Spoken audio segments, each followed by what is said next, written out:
So I have talked about Antarctica, sailing to Antarctica in a lot of my videos here and there, but I wanted to talk about it all in one video and give those of you who are thinking of going, preparing to go, don't know what to pack, how this works, is going to all be here for you today. So let's go ahead and get started.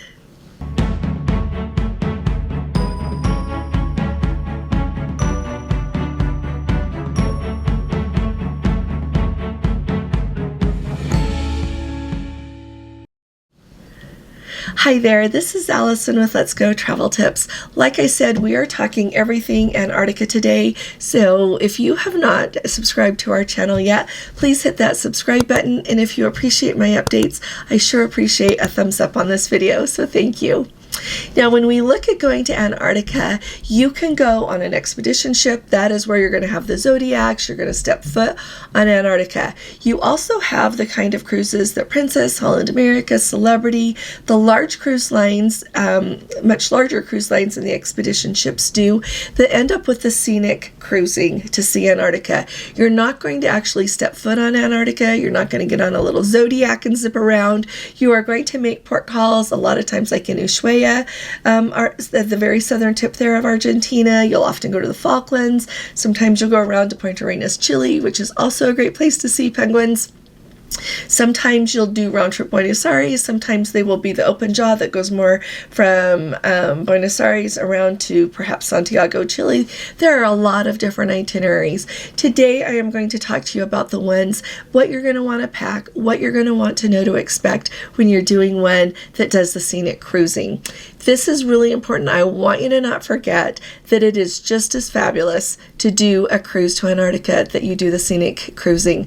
I think that a lot of times people that have the goal or have been on the kind of cruise that you do, which is on my list, it is on my list, to do an expedition ship, somehow make it seem like going on the scenic cruising ones that these other cruise lines offer is somehow not quite so great. And you know what? They're wrong. So we have done going to Antarctica once already. Gordon and I went in 2020 on Princess.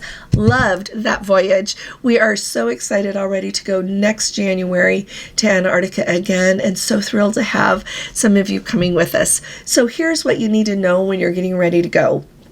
First of all, what is scenic cruising? Scenic cruising is they're going to take you, you're going to see whatever you're going to see on the way, you're going to cross the Drake Passage, get down to the Antarctica region there. Before you go, you're going to have an itinerary that you see on the Princess website. You're going to think, okay, here's where I'm going. But that really is going to vary a lot. And this is for expedition cruises and for the scenic cruising cruises. It really is going to depend on the weather.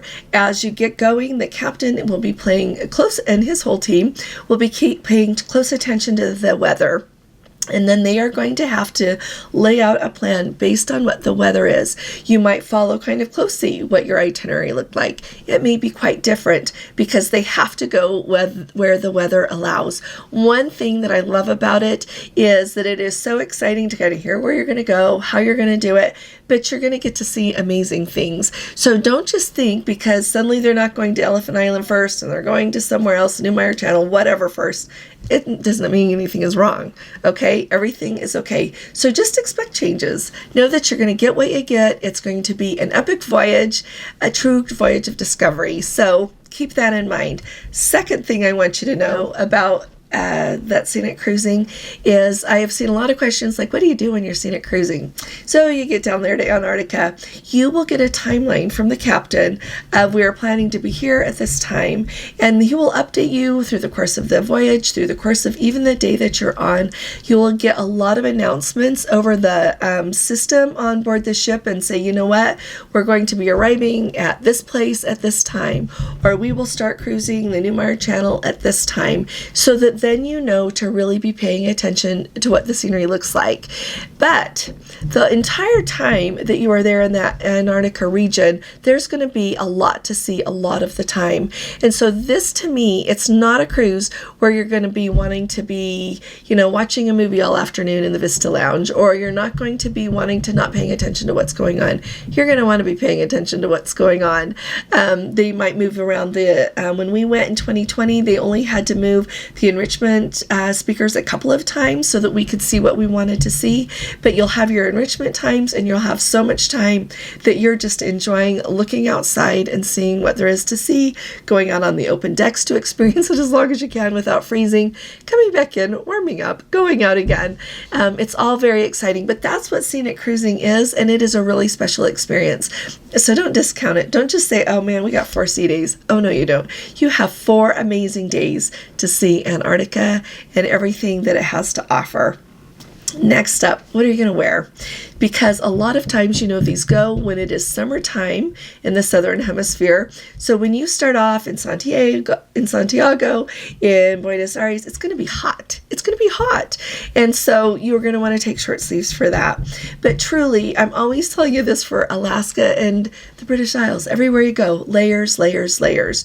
When you think layers to go to Antarctica, think the warmest layers that you've got or that you can reasonably get. Okay? So when we went, I wore a long sleeve, like t-shirt, a thin layer, and even I had some like long, how they sell that thermal insulated, long pants and long sleeves, kind of think long underwear from the day gone by. So I put on that layer. Then over that, I put my very favorite fleece, which has a hood. And on top of that, I put a puffer jacket. And on top of that, I put my really, really, really warm down coat.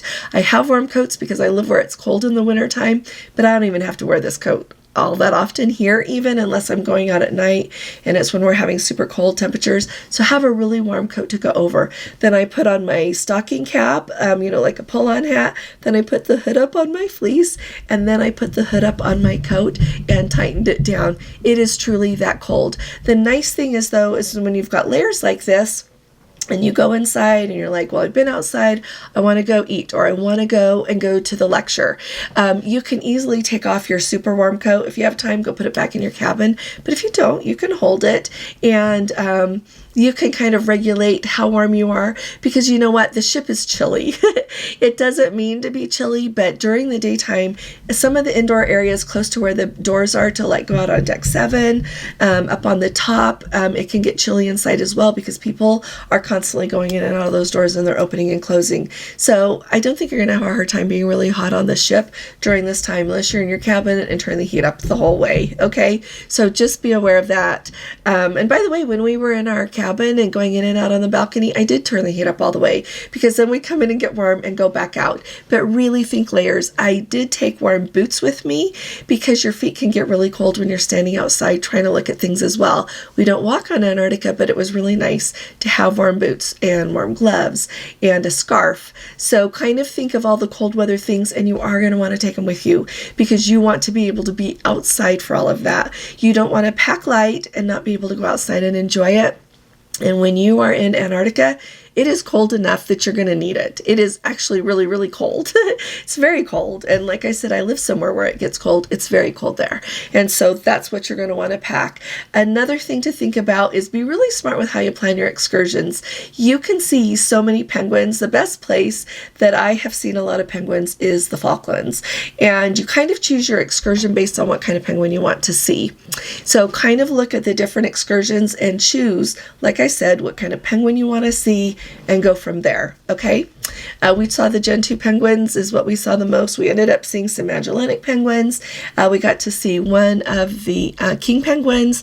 The emperor penguins are further south in Antarctica. You don't see those unless you're going to go walk on Antarctica, and I don't know that people always see those. I think it depends on where you're going to land. They've got the Adelie penguins, lots of different kind of penguins, so look and kind of see what it is that you want to see, but it's worth your money to do that. I know we look at the cost of those excursions and we think, oh my goodness, but you know what, you're there, so go see those sweet penguins. Same things with Point Arenas, Chile. It's a really good place. They have a whole island with lots of penguins there, and so just want you to think about that. The fourth thing I want you to know about choosing your cruise when you go to Antarctica is, like I said, I know that there are several cruise lines that do the scenic cruising ones. So I would say really look at what the different cruise lines offer, and because I feel like another group cruise is coming on with something that Holland America is going to do in South America. Well, 2, but at any rate, we'll get to that another day. But you know what? Look at the whole itinerary. Think about what that onboard experience is going to be like. Think about what experience you've had on that cruise line before so that you can try to really get what it is that you want to do the most. I know people that have been to Antarctica on Holland America, on Princess, on Celebrity, and they loved it. So I don't think it's like you're going to go wrong, but try to choose the overall cruise vibe that you enjoy the very most and then go on that cruise line. The ships that these cruise lines take to Antarctica, I think are really well. They're the good size to take down there when you consider what the seas can do. They are also really good for viewing areas. They don't take their hugest ships down. At least I've never seen that so far. You're not going to see thus far like an Edge class ship doing scenic cruising in Antarctica. You're not going to see a Sphere class. And so it's really good to go on the ones that have like the promenade decks. They've got the tops are set up well for lots of viewing opportunities. So just kind of look at the ship and the cruise line and choose what it is that you're really looking for. And the fifth thing that I want you to remember when you go is just because you have been there once doesn't mean that you shouldn't go again. And I know that sounds like someone talking that loves to go on cruises, but I am so excited to go the second time because as I read people's report and as they share the reports with me, they're different from the experience that we had, and ours was remarkable. They're not different in like mine was better, yours was better. No, they are all remarkable. So if you take that voyage again, and I am so excited to share it with you next year, you're not going to have the same voyage that you had the time before. And so it's just such an epic place to visit and such a special place that just because you've been once doesn't mean you shouldn't go again. One other thing I forgot to tuck in, so here I am again. What kind of currency do you want to take when you're going to South America? You know what? Everybody there loves the dollar. Most places will take credit cards. The places that will take cash, they love the dollar. So for example, you're going to go to Buenos Aires to hop on your ship. You don't need to change money to Argentine money. The tour guides there, the people that work with Princess who live there will tell you they want dollars. As soon as they get Argentine money, whether in their salary or whether in a tip, however they get it and they work, they go to the bank and they change it for US dollars. That's how much they like dollars there. There's a whole blue market there for American dollars to hold money that way and to get money that way. And so kind of think about what you're going to do, maybe how many dollars you want to take. I definitely am going to take a lot of lower number, like don't just take 20s or 50s or 100s, whatever it is that you do. Take like ones and fives and tens. Take larger bills with you, yeah, if you want to pay for something that way. But those lower number of bills will come in really handy a lot. I remember like when we stopped in Montevideo, they took us to see a really cool sculpture. We went to see a soccer stadium. We went to see a parliament house. It was a really nice day. But when one of the places we went to where a lot of the local people with their little vendors set up, something in me makes me always think I need to try to be supportive. And so it was really nice to have some lower numbers of things because of bills, like ones, fives, whatever, because they don't have, if people have already bought things from you, they can give you change in, US dollars. But other than that, they don't. So take those with you, use them for tips, use them to buy things that way, and plan to use your credit card for anything that costs much because most places take your credit card. So, and that goes for other countries in South America as well. You don't have to worry about switching those. When we were in Ushuaia, I remember all of the like little gift shops, all the touristy places, they wanted US dollars as well. Same with the other places we visited. One other thing, I had someone ask me about luggage. You should know when you go on a cruise, I hate to say this, but you can take as much luggage as you want to. Think about how much you want to manage, but you can take as much with you. It's probably more limited by how much you want to spend on your luggage on flights to get down to South America for your cruise. So kind of look at what flights you book, how much your luggage can weigh, how much it costs to take, or how much you get included for free, and then kind of judge your luggage that way. I know I talked about taking things, to have that, like a large coat. Like when we went, I just carried the large coat with me on the plane so that I didn't have to put it in my suitcase. It's a down coat, so it'll flatten out quite a bit, but I kind of liked having the coat because airplanes are always chilly to me. But really kind of think outside the box. If you're trying to limit your packing, wear your warm boots on the flight because your shoes will take up much less space in your suitcase. And if you have to put on your fleece to get on the plane, do that. But as far as luggage goes, when it comes to the cruise lines, as far as the scenic cruising cruise lines, they'll let you bring, several suitcases if you want to. So let me know in the comments below if you've been to Antarctica, if you're going to Antarctica, what other questions you've got. There's just so much to think about and so much to be excited about. So thanks for joining me today. I'll look for your questions, by the way, and I'll answer them in another video coming up. So let me know what you think, and something, if I forgot to mention something, pop that down below as well, because we're all helping each other out here. I'll be talking to you all again really soon. You all take really good care. God bless you. Love you. Bye-bye.